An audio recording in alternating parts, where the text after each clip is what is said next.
Okay, we are going to talk about spawn points today, using the new and old methods. We're going to cover the new and why the old is still relevant and necessary to know about. With spawn points, there's a lot more to it than you would think at a glance, since they're tied to the build order for construction and deconstruction, as well as skyboxes and decoration orientation. But let's talk about the brand new method, and we'll get to the old methods later and why they're still relevant, because there's a bit more that I actually learned this time around as to what those are tied to. Simply put, if you want to say screw it to the old system and spawn anywhere you would like whatsoever, go to your decorations menu and there's going to be a decoration called the arrival gate. It is extremely cheap, it has 0 build time, so you can just place it down and it will work immediately. Something to note though is your spawn orientation is going to match the orientation of the disc. While it is somewhat difficult to tell how the disc is oriented at a glance, you can just use the constrained movement arrows on local, not world, keep in mind, just local, and wherever the blue arrow is pointing, you will spawn facing the opposite direction of that blue arrow. This will not always hold true on that note specifically, because your original spawn room will also add 90 degrees in any given direction to your spawn orientation. So Firelink for me faces down, so when my Firelink faces down, then I spawn in the opposite direction of the blue arrow. However, if I change it to a right-facing spawn room, then I will face to the left when I spawn in. And if I choose a up-facing spawn room, then I will face backwards when I spawn in, which is the direction of the blue arrow. So some of you may have had some very conflicting information when it came to what direction you'll actually spawn in, thinking that there's like a giveaway on the physical plate, but there isn't. Because not only does the plate determine the orientation, because you can still change it. Even after you change the spawn room, you can like angle the plate differently. The spawn room from the OG spawn method will add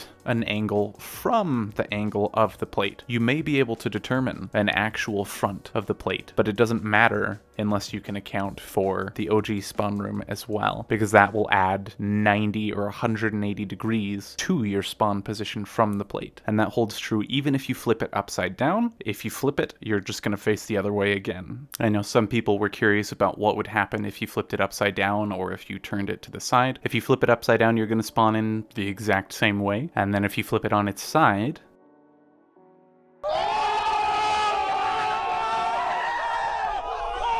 woo! It works properly.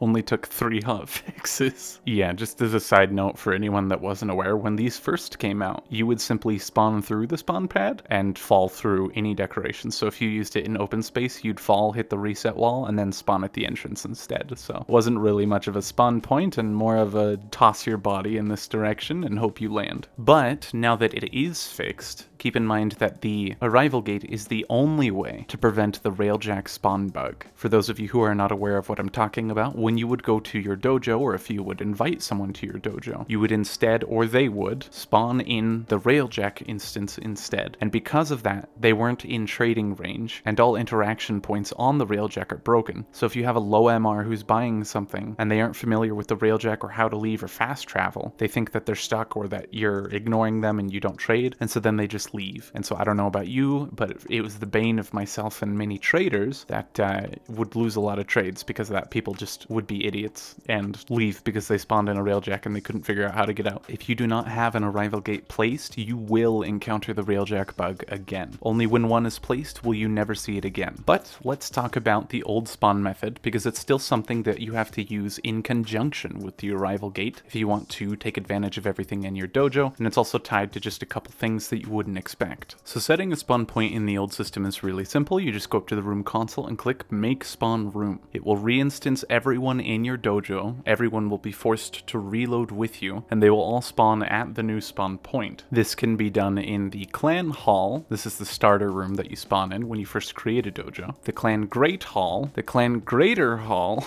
I didn't come up with these names, I swear these are the in-game names. The Grand Hall, the Grandest Hall, the Inspiration Hall, in addition to the Entrati Audience Chamber, the Infested Chamber, and lastly the Starlight Market. Oh wait, you can't. I will briefly cover how to control spawn points in the old system by using a clip from an old video before we move on to newer things. Using an inspiration hall as an example here you can see the minimap. If you do not control the spawn point, then these circles are where you will spawn every time you pop in. But the second that you are able to build everything that can connect to it, and I do mean all 6 available nodes for rooms, so here I've filled it with 4 reactors and I have 2 rooms on the top and the bottom, then and only then will the spawn point be locked into the box that I have now filled in red that is just next to the console. If you cannot fill every possible node due to a larger room nearby obstructing one of the spaces, you're fucked. I've had some people ask me why the spawn point for Firelink Shrine in my dojo looks like it does, and hopefully this helps you understand why. If you do not account for the spawn point, people will spawn into objects and get trapped, or they will spawn into objects and the objects will render completely red, and it just looks tacky as hell. Even if you end up doing this, please be certain to test your spawn, because not every spawn-in will be the same. I have a few examples to show here, and keep in mind that this is because you are setting a spawn area, not a specific spawn point. There is a rectangular zone in which you will spawn in at all times, and you can spawn in anywhere in that. While largely outdated, I still included that information just to show you that not only are you escaping the Railjack bug, you're escaping the clusterfuck that was the old spawn system. Granted, again, like I said before, it is still used for some things. And the first of which that we're going to talk about is the build order for the parent-child hierarchy in dojo construction. Now, if you're familiar with dojo construction, you already know about this, but if you're not, I will briefly illustrate how this works. Let's say that I build room A, and room A is my spawn point, and then I build room B, C, D, E, and F. If I want to destroy room C, I have to destroy rooms D, E, and F first before I'm allowed to destroy room D, because D is the parent of E, and E is the parent of F. F is the only room that can be destroyed without destroying another room, as every room is dependent on the room that was built before it, and that is the parent room, as we refer to it, and the room that is built afterwards is the child. So with this, A is the spawn, but if we, let's say that all of these happened to be old style spawn rooms. Let's say that we change D to the spawn point now instead, but now we want to destroy C. Now we have to destroy A and B, because changing the spawn not only changes the spawn, it changes the parent origin for the entire dojo system. And I'll make this a bit more obvious here with these Entrati halls. So normally my spawn point is clear over in Firelink Shrine. So if I go to destroy this room, it wants me to destroy everything attached to the room and beyond it, reaching out. But let's say I make the room just ahead of it the spawn room instead. Now when I go to destroy it, it wants me to destroy everything in the reverse direction. So even if you are,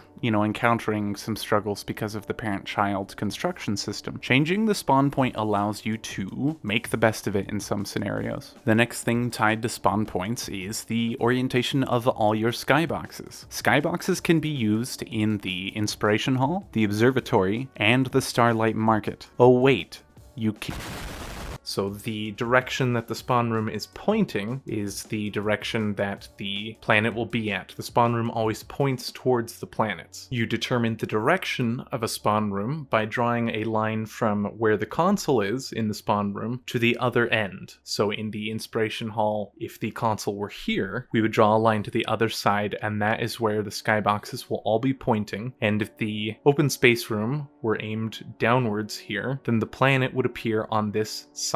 Now in this example, we'll give A, B, C, and D. So if spawn room A is the spawn room, the planet will be on this side, B this side, C this side, and D this side. This applies to all rooms with skyboxes without fail, the only exceptions being the Orican Lab and the Dry Dock, as they have their own independent skyboxes. Keep in mind that both with the parent-child build hierarchy and with skybox orientation, neither will actually be affected by the arrival gate. These still rely on the old spawn method, so if you want to change the orientation of your skyboxes, you still need to go and set a spawn room while a gate is placed. You still have the option to do that, by the way, and that will orient your skyboxes accordingly and also determine your parent-child build order. The last two things go hand in hand, and these are actually things I learned while making this video, and those are the spawn point determined by the OG spawn method room determines what direction you face when you enter decoration mode, and it also determines the default orientation of decorations when you pull them from the decoration menu. So just as an example here, I have Firelink set as the spawn point which aims down, so I will face towards the downward direction when I enter decoration mode, and then this curve trim gets placed in this orientation. When I set the spawn point to be in a right-facing room, I will face right when I enter decoration mode, and the default orientation of this decoration is changed accordingly. And then if I change it to the infested chamber, which is oriented up, I will face directly behind me when I enter decoration mode, and then again the decoration will have a different orientation. This is something that is completely obscure knowledge that probably doesn't matter a whole lot, but I've personally wondered in the past, why do I like flip around in the camera when I enter decoration mode, and I could never figure out why. But now I know, and now you know as well. I think that wraps that up for this video though. If you have found any of this information helpful or informative, please consider subscribing to help the channel. Otherwise, I will catch you guys later. If you have any other specific topics you would like me to cover, please let me know below. And lastly, what we're going to talk about is just something that I wish they would add, and that is a custom spawn point. So you don't have to do a weird workaround like this. I just wish that maybe they could add in a decoration that you could place one per room that doesn't take any capacity. That would be like a spawn plate, and it would just determine where you spawn for that room if you wanted it to be your spawn room, and that would allow any room to be a spawn point whatsoever. Wishful thinking, I know, but it'd just be something really nice to have.